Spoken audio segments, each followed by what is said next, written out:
नमः शिवाय. श्री सद्गुरुनाथ महाराज की जय. परमपूज्य गुरुदेवता श्री कलावती माता की जय. आज आहे ऋषी पंचमी, कलावती आईंची जयंती. तर सर्वांना बंधू भगिनींना आईंच्या वाढदिवसाच्या खूप शुभेच्छा. आपल्यासाठी आजचा दिवस खूप भाग्याचा आहे, का तर मानव रूपात साक्षात कृष्ण आईंच्या रूपानं अवतरला आणि आपल्या उद्धारासाठी, आपले संसार सुखमय करण्यासाठी, संसारात राहून परमार्थ कसा साधायचा हे शिकवण्यासाठी आईंनी मानव रूपात जन्म घेऊन इतकं आयुष्य झिजवलं आईंनी आपल्याला सुधारण्यासाठी, आपल्या उद्धारासाठी. तर हा दिवस खूप भाग्याचा आहे आपल्यासाठी. आईंचा अवतार मानव रूपात झाला. तर खरं म्हणायचं म्हटलं ना, कधी कधी असं वाटतंय की काय बाबा, आपण आईंचे खरंच भक्त म्हणायच्या लायकीचे तर आहोत का? की खरंच तितकं म्हणजे बरेच जणांकडे बघितलं की खूप कौतुक वाटतंय मला, की किती आईंच्या गोष्टी खरंच किती अंमलात आणतात, आईंच्या गोष्टी खरंच किती पाळतात आणि आईंनी सांगितलेल्या तत्वांनी कितीतरी लोक आज कितीतरी छान जीवन जगतात. पण ना, मला स्वतःला ऑब्झर्व केलं किंवा बरेच अजून आईंच्या मार्गात वगैरे बरेच माझ्यासारखेच अजून आहेत बंधू भगिनी, की ज्यांच्याकडे बघितलं की असं वाटतंय काय अरे आपण आईंच्या मार्गात म्हणून घेतोय, पण तेवढं काहीच नाही आहे आपल्याकडं. आपण आईंच्या मार्गात म्हणण्या इतपत म्हणजे तेवढी लायकीच नाही आहे आपली, असं वाटतंय.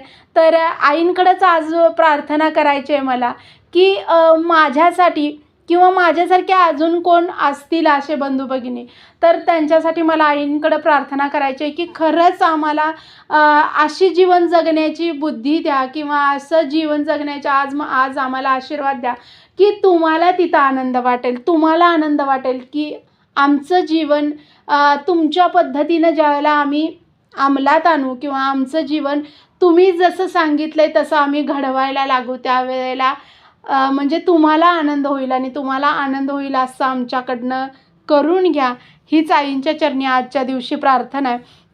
आणि आज बऱ्याच जणांनी खूप काही सेवा केल्या असतील, तर मी तुम्हाला खरं सांगते अगदी प्रामाणिकपणे, म्हणून मी म्हटलं की आईंचं भक्त म्हणायची किंवा भक्त खूप लांबची गोष्ट, आईंची एक छोटीशी दास किंवा सेवेकरी म्हणायची सुद्धा तेवढी पात्रता किंवा तेवढी लायकी नाही आहे माझी, तरी माझी पर्सनली तेवढी लायकी नाही आहे. का तर ना खूप मला असं म्हणजे वाईट वाटतं आहे की आजच्या दिवशी इतक्या सेवा करतात लोक, इतक्या सेवा. माझे प्रातस्मरण सकाळचं भजन झालं आहे, एवढीच काही ती सेवा माझ्याकडनं कुठली दुसरी सेवा काहीही घडलेली नाही. प्रातस्मरणाची भजनाची जेवढी सेवा मी करता तेवढीच आज झालेली आहे, बाकी काहीही सेवा माझ्याकडनं झालेली नाही. किंवा आईंसाठी आज बरेच जण खूप काही करतात, मंदिरात वगैरे जायला, तर ते पण मला झालं नाही. म्हणजे आता बऱ्याच जणांच्या घरी बाप्पा आलेले आहेत, तर आमच्या पण घरी आलेले आहेत.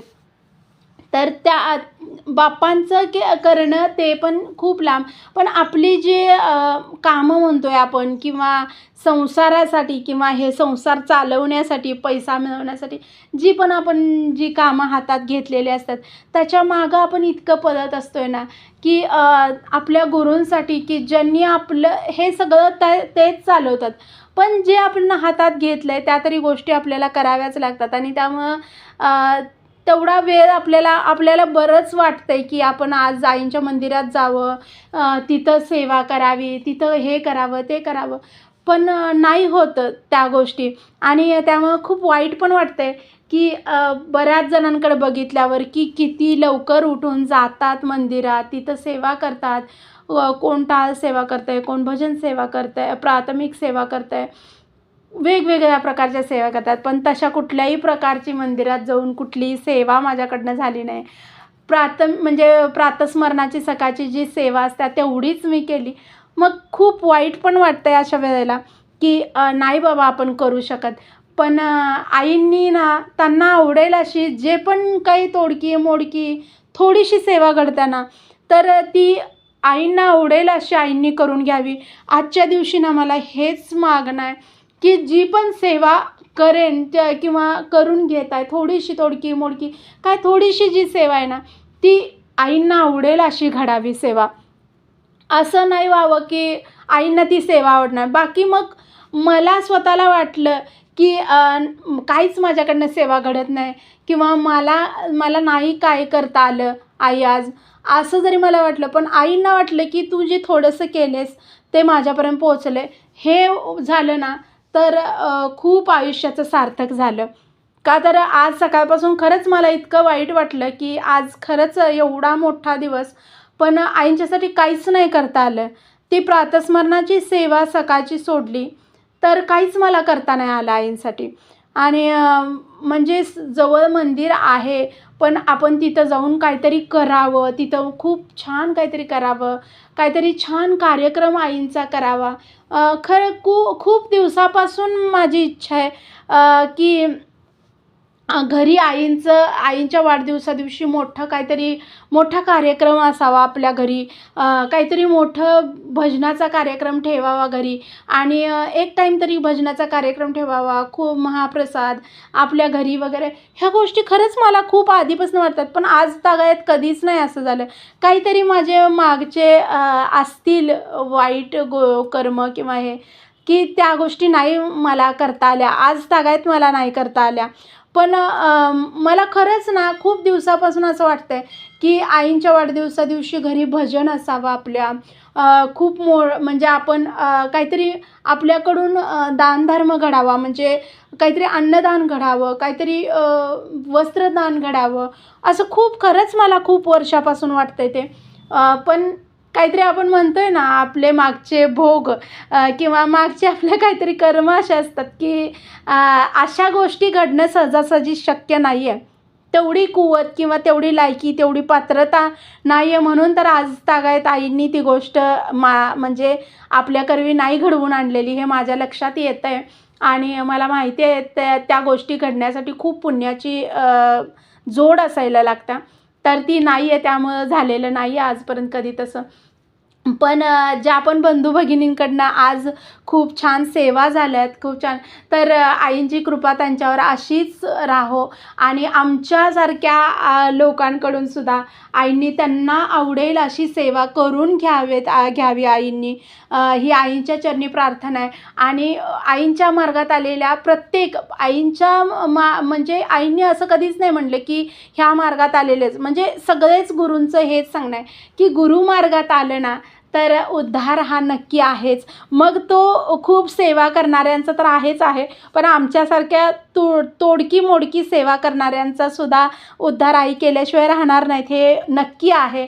आणि आजच्या दिवशी मला एवढंच सांगावं वाटेल की बाकी काही आपल्याला नाही जमू दे, पण आईंचा मी एक दास आहे आणि आईंच्या चरणाची आईंना आवडेल अशी सेवा घडावी.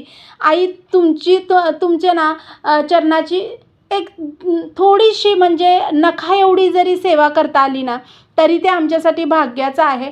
आणि पण ती नखा एवढी केलेली सेवा ना तुम्हाला आवडावी, फक्त एवढीच इच्छा आहे की तुम्हाला ती सेवा आवडावी, अशी सेवा तुम्ही आमच्याकडनं करून घ्या.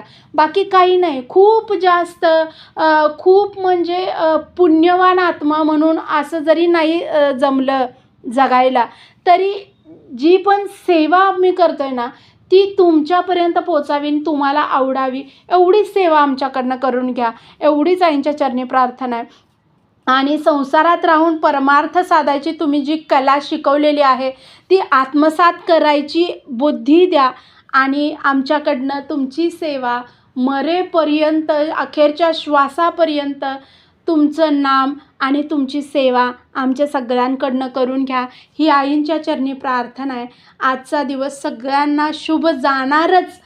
माझ्यासहित तुमच्यापर्यंत ज्यांच्यापर्यंत हा व्हिडिओ आलेला आहे, जे पण ऐकायला लागलेलं आहे, त्या सगळ्यांना आजचा दिवस शुभ जाणारच आणि सगळ्या शुभ वार्ता कानावर येणारच, हा पूर्ण विश्वास आहे मला.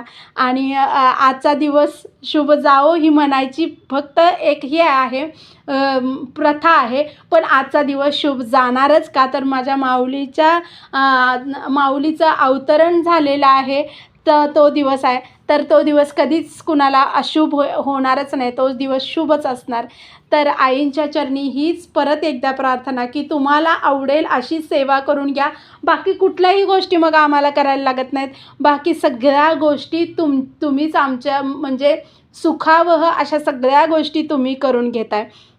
त्यामुळं सेवा तेवढी थोडीशी जरी घडली तरी तुम्हाला आवडेल अशी घडू दे, हीच आईंच्या चरणी प्रार्थना. पुन्हा एकदा आईंच्या वाढदिवसाच्या खूप साऱ्या सगळ्यांना शुभेच्छा. श्री सद्गुरुनाथ महाराज की जय. परमपूज्य गुरुदेवता श्री कलावती माता की जय. परमपूज्य गुरुदेवता श्री कलावती माता की जय. परमपूज्य गुरुदेवता श्री कलावती माता की जय. राज्य राधे कृष्ण जय गोपाल कृष्ण. श्री गुरुदेव दत्त. ओम नमः शिवाय.